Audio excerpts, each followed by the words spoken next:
Hello বন্ধুরা, আজ নানান ব্যঞ্জনে আপনাদেরকে আমি গরমের একটা রেসিপি দেখাচ্ছি। এটা সবাই এখন দুপুরবেলা করে খাচ্ছে। এটা হচ্ছে পান্তা ভাত, কাঁচা লঙ্কা, পেঁয়াজ আর লবণ, আর আগের দিনের মুসুরি ডালটাকে শুকিয়ে নিয়েছি, আর আজকে আবার ডালের বড়া বানিয়ে নিয়েছি।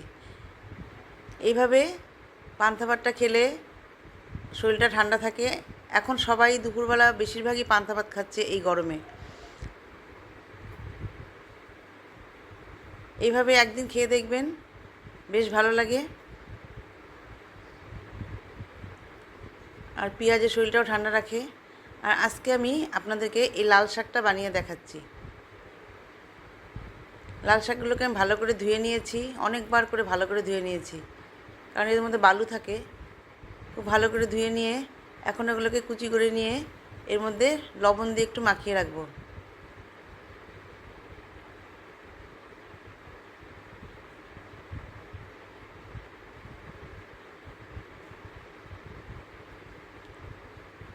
লবণ দিয়ে একটু মাখিয়ে নিচ্ছি।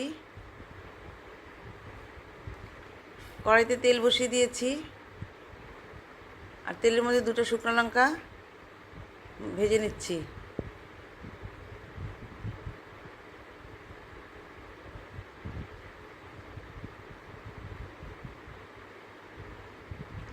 এখন এর মধ্যে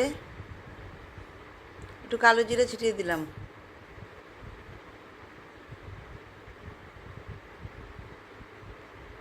কালো জিরে দিয়ে এখন এর মধ্যে রসুন দিয়ে দিব। রসুন থেতো করে নিয়েছি, রসুন দিয়ে দিলাম।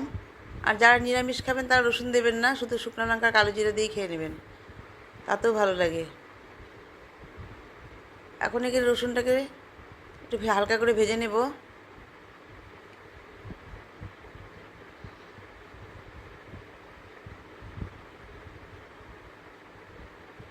ভাজা হয়ে গেছে, আর বেশি ভাজবো না। এখন এর মধ্যে শাকগুলোকে দিয়ে দেব। শাকগুলোকে দিয়ে দিলাম।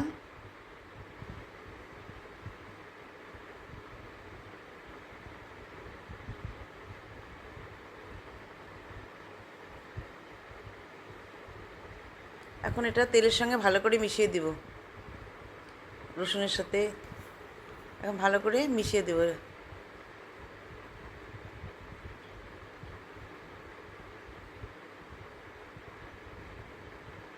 ভালো করে মিশিয়ে নিচ্ছি।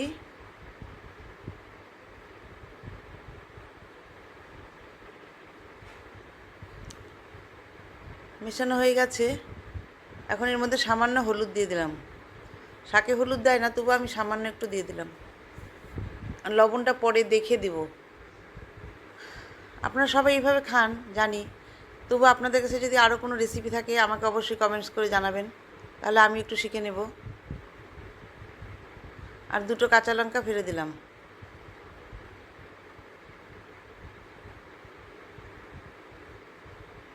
এখন শাকটাকে একটু ঢেকে দেব, একটু মজে যাবে তাহলে।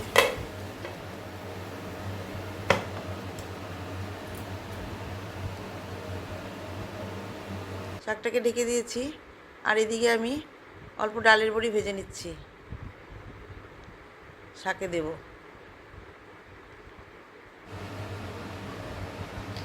এখন ঢাকনা উঠিয়ে দেখছি শাকটা সফট হয়েছে কিনা।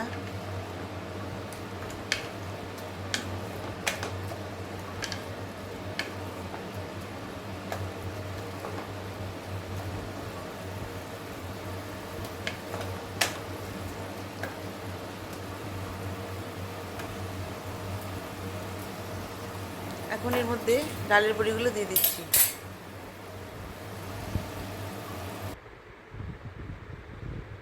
ডালের বড়িগুলো দিয়ে একটু ভালো করে মিশিয়ে নিচ্ছি।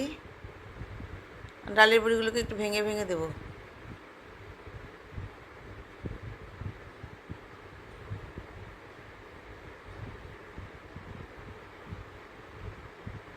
বন্ধুরা, তোমাদের যদি একটু ভালো লাগে তাহলে আমাকে প্লিজ একটু লাইক ও সাবস্ক্রাইব করে এগিয়ে এগিয়ে যাওয়ার সাহায্য করবে। আর আমাকে কমেন্টস করে জানাবে আরও কীভাবে রান্না করা যায়। একটু লবণটা দেখছিলাম একটু কম হয়েছে, সেজন্য আর একটু লবণ দিয়ে দিলাম। দিয়ে এখন এটাকে ভালো করে একটু মিশিয়ে নেব শাকের সাথে।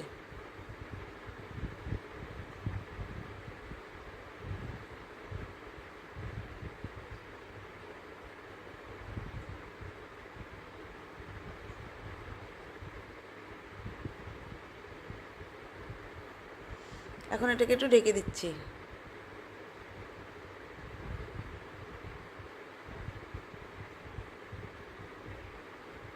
এখন ঢাকনা উঠিয়ে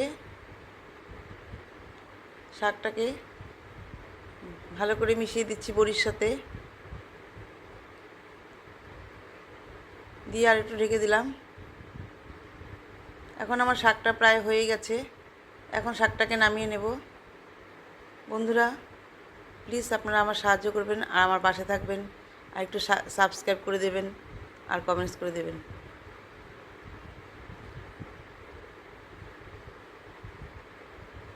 আমার শাক রান্নাটা প্রায় কমপ্লিট হয়ে গেছে, এখন নামিয়ে নেব।